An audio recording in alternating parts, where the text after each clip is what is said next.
इस सप्ताह की सबसे बड़ी खबर निकल के ये आ रही है कि सहारा इंडिया के द्वारा एडवोकेट सुवेश कुमार का 12,80,875 रुपए का भुगतान चेक के द्वारा कर दिया गया।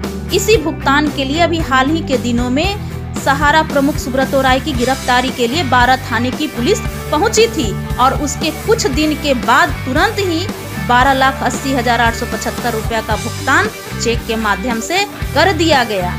कोऑपरेटिव सोसाइटियों में जमा पैसे के भुगतान के लिए सांसद पशुपति नाथ पारस जी के द्वारा माननीय अमित शाह जी को पत्र लिखा गया था।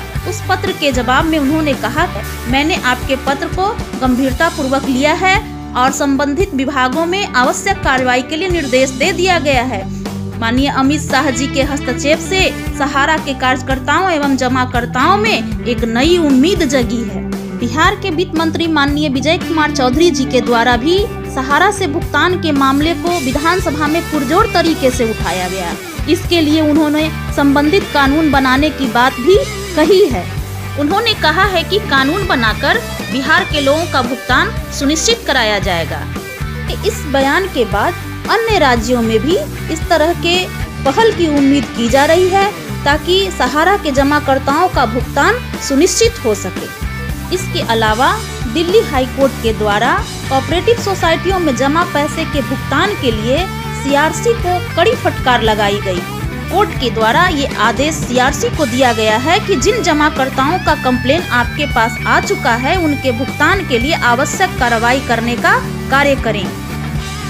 अगली सुनवाई का डेट 30 जनवरी 2023 को दिया गया है।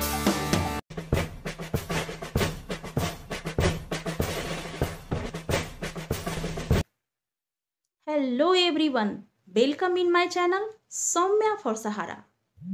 सहारा प्रमुख सुब्रतो राय, ऐसा दिमाग, ऐसी सोच, ऐसा व्यक्तित्व जिनको जान पाना शायद किसी के बस की बात नहीं है। ऐसी शख्सियत जिन्होंने 2,000 रुपये से, मात्र 2,000 रुपये से 2 लाख करोड़ के बिजनेस का एम्पायर खड़ा किया। यूपी के गोरखपुर से होते हुए बिहार, झारखंड एवं देश के कई अन्य राज्यों में भी, अनेकों राज्यों में अपने बिजनेस का डंका बजाया। ऐसी शख्सियत जिन्होंने हर किसी को अपना मुरीद बनाया, जिन्होंने कानून को विनम्रता से अपना सहयोगी बनाया, मासूमों का दिल मासूमियत दिखाकर जीता, विद्वानों का दिल विद्वता दिखाकर एवं बेरोजगारों का दिल रोजगार एवं सुनहरे करियर दिखाकर जीता, एजुकेटेड क्वालिफाइड व्यक्तियों का दिल मान सम्मान देकर और प्रतिष्ठित सामाजिक व्यक्तियों का दिल सिर झुकाकर जीता, समझदारों का दिल जो इनकी बातों को और इनके बातों के उद्देश्य को, कार्य प्रणाली को समझते थे, उनका दिल नासमझ बनकर जीता, राजनेताओं को अपना संरक्षक बनाया, जाने माने प्रतिष्ठित कलाकारों को अपना प्रचारक और बेरोजगारों को रोजगार देने के लिए उनका विश्वास जीतकर उनका बिजनेस फैलाने वाला एवं धन जुटाने वाला मशीन बनाया। 13 करोड़ जमाकर्ताओं का विश्वास जीतकर वे खुद मसीहा बन बैठे।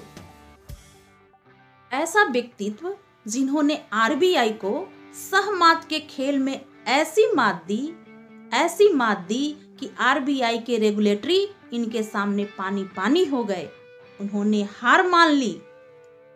और इसके अलावा सेबी, आर्थिक अपराध इकाई, उपभोक्ता फोरम, राज्यों के हाई कोर्ट, यहाँ तक कि माननीय सुप्रीम कोर्ट भी इनके आगे बौने प्रतीत होते हैं।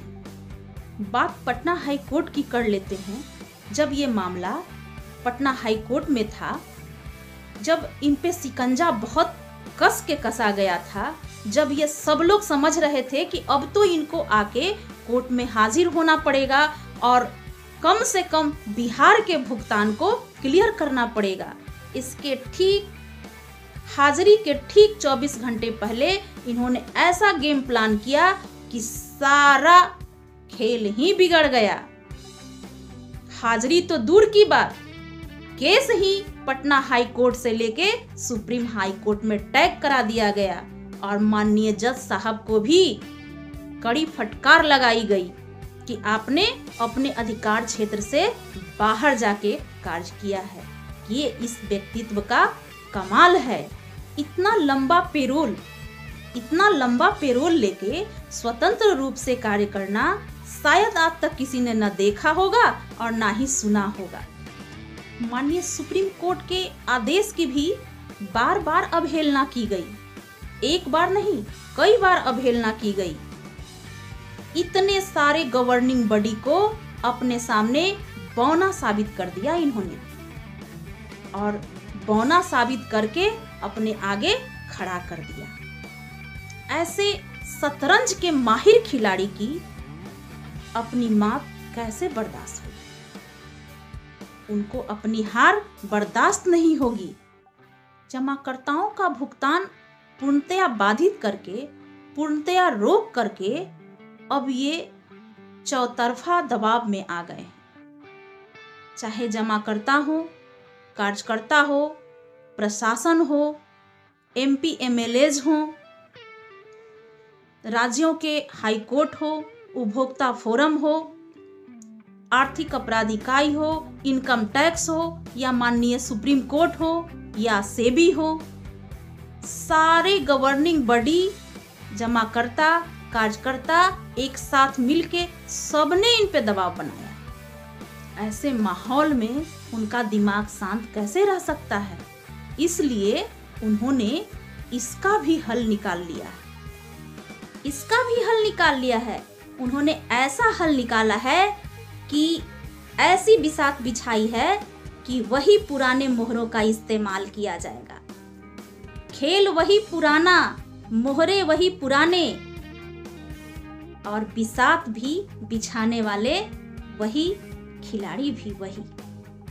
सारे फसाद की जड़ जमाकर्ताओं का भुगतान ही है। सारे फसाद की जड़।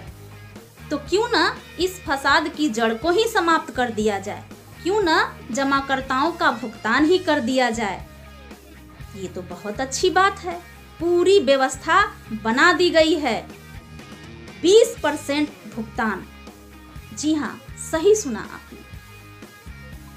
और बाकी पैसों को पुनः री इन्वेस्ट कराया जाएगा, वो भी 3 साल या 5 साल के स्कीम में री इन्वेस्ट कराया जाएगा। पूरे मामले का निपटारा हो जाएगा और 3 से 5 सालों तक की शांति हो जाएगी। इस बीच में कार्यकर्ताओं से नए बिजनेस एनवी के लिए उनको तैयार किया जाएगा। उनसे एनवी कराया जाएगा, नया कैश कलेक्शन लिया जाएगा। इस कार्य के लिए कार्यकर्ताओं को कॉन्फिडेंस में लेना बहुत जरूरी है। चाहे उनके साथ मीटिंग करें, चाहे उनको भोज देके इनवाइट करें या फिर कुछ उनका कमीशन देके, उनको प्रलोभन दे करके उनको वापस अपने साथ जोड़ें। किसी भी प्रकार से उनको साम दाम दंड भेद सब लगाकर वापस जोड़ना ही है। ये रूपरेखा तैयार की गई है क्योंकि वे कार्यकर्ता ही हैं जो आज सबसे बड़े विरोधी के रूप में उभरे हैं। जमाकर्ताओं के विरोध के कारण क्षेत्रीय प्रशासन एक्शन लेने लगा है। एमपी एमएलएज आकर दबाव बनाने लगे हैं, संसद में बातें उठाने लगे हैं, नए नए कानून बनने की बात हो रही है। गृह एवं सहकारिता मंत्री माननीय अमित शाह जी के द्वारा भी कुछ संशोधन की बात कही गई है, यानी उनका भी हस्तक्षेप होता दिख रहा है। तो ये जो दबाव बढ़ता जा रहा है, कोर्ट के द्वारा भी, माननीय दिल्ली हाई कोर्ट के द्वारा भी कड़ा रुख अपनाया गया है। तो इन सब दबावों से उबरने के लिए, इन सब चीज़ों से निकलने के लिए जमाकर्ताओं का भुगतान करना आवश्यक है, आवश्यक होता जा रहा है। क्योंकि अब है बात कि जमाकर्ताओं का भुगतान अगर होगा, माननीय सुप्रीम कोर्ट के द्वारा कराया जाएगा या सरकार के हस्तक्षेप के द्वारा कराया जाएगा, तो सहारा इंडिया को 100% भुगतान करना पड़ेगा। जैसा कि अभी हाल का एक मामला देखने को आया उपभोक्ता फोरम के द्वारा क्यू शॉप में, जिसको विवादित स्कीम कहा जाता है, जिसके बारे में कहा जाता है कि माननीय सुप्रीम कोर्ट में इसी पे विवाद चल रहा है, इसका भुगतान नहीं हो सकता है। तो क्यू शॉप का इन्वेस्टमेंट एडवोकेट सुवेश कुमार का क्यू शॉप में कुल जमा 4,56,250 रुपया था, जिसका भुगतान 12,80,875 रुपया इंटरेस्ट के साथ प्लस फाइन इंटरेस्ट के साथ भी किया गया। यानी कुल भुगतान पूरे ब्याज और फाइन ब्याज के साथ कराया गया।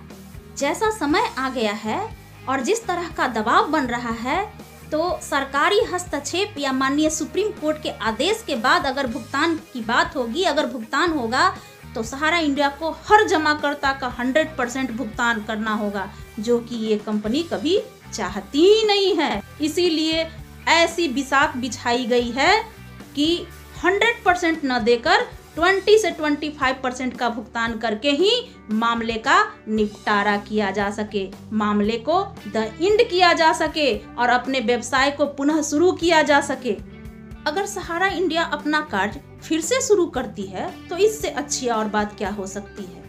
इससे सुंदर बात तो कुछ हो ही नहीं सकती है। लेकिन मंशा ये नहीं है, मंशा है कि अभी अपने देश में अभी से चुनाव का मौसम शुरू हो गया है, चाहे वो विधानसभाओं का चुनाव हो या लोकसभा का चुनाव हो, ये शुरू हो चुका है। तो इस चुनावी मौसम में जमाकर्ताओं ने भी अपने हक को मांगने के लिए भुगतान नहीं तो मतदान नहीं का नारा दे रहे हैं। ये भी बहुत बड़ा फैक्टर है जो कि चौतरफा दबाव क्रिएट हो रहा है। और इसी 1-1.5 साल को निकालने के लिए और इसी समय को निकालने के लिए ऐसा प्लान तैयार किया गया है कि 20% भुगतान करो और बाकी को 3 साल या 5 साल में रीइन्वेस्ट कराओ, ताकि ये समय टल जाए और हमारा प्रेशर डिजॉल्व हो जाए। सहारा श्री यानी सुब्रतो राय जी उम्र के जिस पड़ाव पे पहुंच चुके हैं, उनसे बहुत ज्यादा उम्मीद करना शायद संभव नहीं है। तो क्या फिर 3 साल या 5 साल के बाद हम अपने भुगतान के लिए कहाँ जाएंगे, किनसे मांगेंगे, कौन भुगतान देगा? चूंकि सारी व्यवस्था तो उन्हीं पे टिकी हुई है, और इनके फैमिली मेंबर्स जो हैं अदर कंट्री में शिफ्ट हो चुके हैं, वहाँ की नागरिकता ले चुके हैं। तो हम लोग क्या भुगतान मांगने अमेरिका जाएंगे, लंदन जाएंगे या मैसेडोनिया जाएंगे? हमारे निपटारे के लिए जो ये चक्रव्यूह रचा गया है, तो क्या हम इस चक्रव्यूह में फंसेंगे या उसको भेद कर बाहर निकलेंगे, ये तो समय ही बताएगा। ये फैसला तो हम जमाकर्ताओं को करना है कि 20% लेके अपना पैसा भूल जाना है या 2024 तक अपना 100% भुगतान लेना है। इन्हीं बातों के साथ मैं अपने ब्लॉग को यहीं पे समाप्त कर रही हूँ। अगर आपको लगता है कि मेरी ये सारी बातें देश के सारे जमाकर्ताओं एवं कार्यकर्ताओं तक पहुंचनी चाहिए, कंपनी की मंशा से सारे लोगों को वाकिफ होना चाहिए, तो इस वीडियो को हर एक व्यक्ति के साथ शेयर करें।